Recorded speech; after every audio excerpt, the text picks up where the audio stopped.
Hello friend, welcome to my channel. আমি doctor Chandrakant. তো আজকে আপনাদের যেটা আলোচনা করব সেটা হচ্ছে ওজন কমাতে, অর্থাৎ ওজন কমানোর জন্য সারাদিনে কি খাবার, কি ধরনের খাবার অভ্যাস করবেন তাহলে কিন্তু ওজন কমাতে পারবেন। যারা বেশি ওজনের সমস্যায় ভুগছেন, বিশেষ করে বাঙালিদের জন্য আজকে স্পেশাল যে একজন ডায়েট সেটা বলবো। ঠিক সারাদিনে কি ধরনের খাবার খাবেন তাহলে ওজন কমাতে পারবেন, সেটা আজকে আলোচনা করব। চ্যানেল নতুন, চ্যানেল সাবস্ক্রাইব করবেন। চলুন শুরু করা যাক।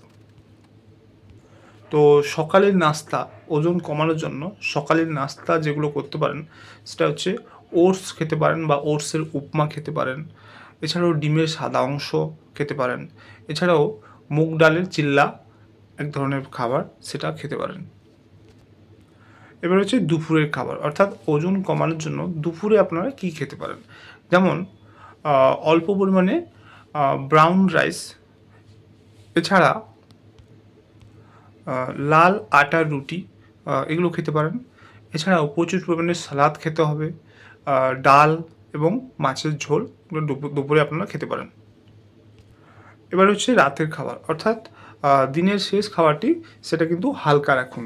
বিশেষ করে যেমন সবজির স্যুপ বা সেদ্ধ সবজি এগুলো খেতে পারেন। তবে এটা রাতে ঘুমানোর 2-3 ঘন্টা আগে খেতে হবে। তো এগুলো হচ্ছে তো খাবার সকাল, দুপুর এবং রাতে। তার সঙ্গে কোন খাবার বাদ দেবেন, যেমন যেমন হচ্ছে চিনি, মিষ্টি, ময়দা, ফাস্ট ফুড এবং যে কোনো ভাজা পোড়া খাবার, এগুলো কিন্তু বাদ দিতে হবে। তো এগুলো তো হচ্ছে খাবারের ব্যাপারটা বা ডায়েটের ব্যাপারটা গেল। কিন্তু তার সঙ্গে নিয়মিত এক্সারসাইজ করতে হবে এবং পর্যাপ্ত ঘুম দরকার ওজন কমানোর জন্য। তাই যারা ওজন বেশি সমস্যায় ভুগছেন, এই পদ্ধতিগুলি অ্যাপ্লাই করুন, অবশ্যই ওজন কমাতে পারবেন। তো আজকের ভিডিও এই পর্যন্ত। চ্যানেল নতুন, চ্যানেল সাবস্ক্রাইব করবেন, লাইক করবেন। Thank you for watching.